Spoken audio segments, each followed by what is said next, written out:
everyone, welcome back to the Jays Nest. So a big deadline passed yesterday. Usually there's not many surprises here, and there was a couple around majors, but nothing big. Nothing that is like, oh wow, we could sign this guy now. So November 21st, the non-tender deadline passed. What does that mean? Basically, it just says, hey, yeah, we want to go to arbitration with him. Or, hey, his rookie minimum wage deal, yeah, we'll renew that, or no, we won't. So teams basically have guys for 3 to 4 years when they come out of minors, depending on the age and the time of the season. You call them up, and you get to decide if you want to renew that every single year. You don't have to. You could cut them. And this is the time to cut them. Jays have renewed everybody. Jays have decided to go to arbitration with everybody as well. Everybody that was still there. Like, they did make some cuts before, right? They did get rid of Sandlin.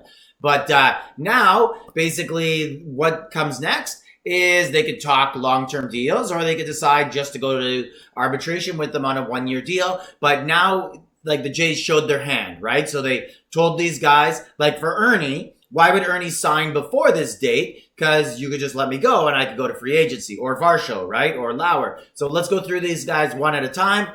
And basically, Dalton Varsho, he's up for somewhere between, let's just say $10 million. That's about what he's going to average here in arbitration. So he's a real tricky one for the Jays. The smart thing is just to go to arbitration with him for 1 year, see who you sign this offseason, figure it out. But he's also like a really valuable center fielder. Gold glove, and like really good gold glove. Not just, hey, there's no amazing center field gold glovers out there. This guy's actually like the guy. We saw him all playoffs, all end of the season, climbing the wall, jumping over the wall, diving, getting everything. His arm was a little shaky because he was coming off shoulder issues, but can hit 30 home runs too. So real tricky situation for the Jays. Also, he's at that age where it's like, ugh. Guys start to kind of get a little slower at that age. They get a little more banged up. Do you want to lock up a center fielder? So I assume Varsho will be trying to get a 4 or 5 year deal out of the Jays, and Jays would be liking to get a 3-year deal. 3 years, not too risky. The term, I don't know. He's in his last year of arbitration, so generally you have to pay more. So if they go to arbitration, it's going to be about $10 million. If they try to lock him up for 3 years, it might end up costing them around $40 million. Do you want to do that? Varsho maybe he wants 5 years, but he's willing to take a little less, like $60 million, lower that average. I don't know. We'll have to see. My opinion, what the Jays should do here, I would lock him up. I would try to get him on a 3-year, something like $12 million a season if he's willing to do that. If he's not, if he wants 15, I don't lock him up to that. I just say, let's ride out this year to arbitration, see if we get a draft pick for you next winter, and that's it. So Jays I believe Jays have leverage here, and let's see how that one plays out. Now we have Ernie Clement, everybody's favorite. I did a video the other day of why the Jays should not sign him long-term. A lot of people in the comments like, what are you talking about? We love Ernie. Sign him. That's not what I was saying. I'd love to have Ernie, but we have all the leverage here. Ernie's arbitration estimate is going to be $3.5 to $4.5 million. Let's just say $4 million. Ernie long-term is going to want like $8 or $9 million. We don't have to pay that. We're going to get him at like $4 million this year. Next winter, if Ernie does this all again, we're going to get him again at like $5.5 million. It's not going to jump up too much. So there's no incentive for us to lock him up that much. If Ernie wants to do like a $4 million deal for 4 or 5 years, yeah, that's pretty cool. Hopefully a team option at the end of it or something like that. Or if he wants to get like $5 million, make it shorter, that's kind of cool too, like 3 or 4 years. But you should eat up 1 free agent year. There's 3 more arbitration years with Ernie. Just wait and see with him. He realistically is a league average batter. Look at these numbers, 277, 9 home runs. The year before, I think he was 12 home runs, 263. He has 2 good seasons, right? Let's just wait it out with him. No rush to sign him. There's plenty of World Series MVPs, and Ernie played like a World Series MVP, who were just average players. Look at Pat Borders with us in the early 90s. It's not a type of guy you'd want to lock up to a very high salary.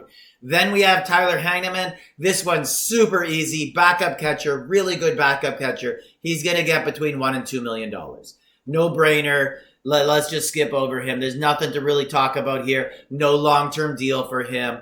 Unless he wants to do like a a 2-year, $3 million deal, something like that. Could be cool with that, but dude's 34, going to be 35 soon. He ain't getting any significant amount of money. He is what he is. This is a real interesting one. Eric Lauer. So, Eric Lauer, 30, but he's healthy. He hasn't been, and he seems, I just have a feeling he's coming into his own. And Jays like him.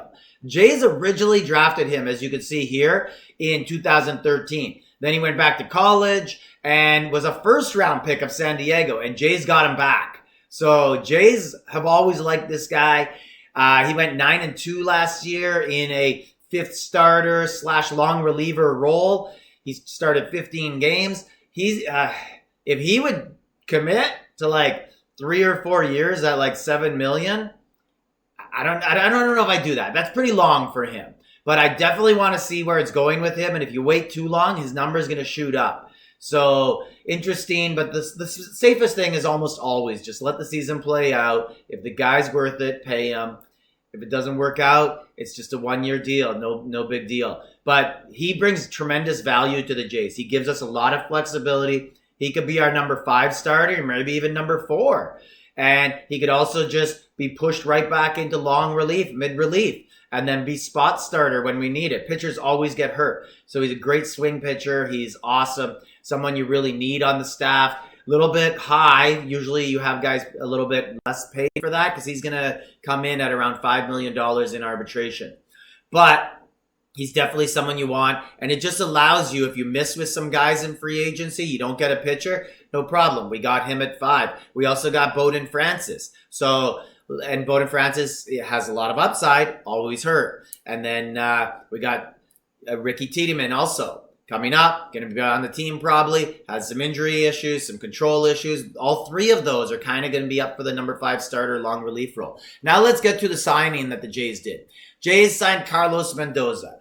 This player is so obscure, he doesn't even have a baseball reference. Yeah, it looks like there's a baseball reference for him down here, but it's actually a different Carlos Mendoza who was born in 1974. So that's how obscure this player is. He's a AA, AAA utility player, so you could use him up the middle, you could use him at third base. He's going to provide depth there. But you know what he really does? It's a good backup plan for the Jays system because let's pretend Bo leaves. Let's pretend we trade Ernie.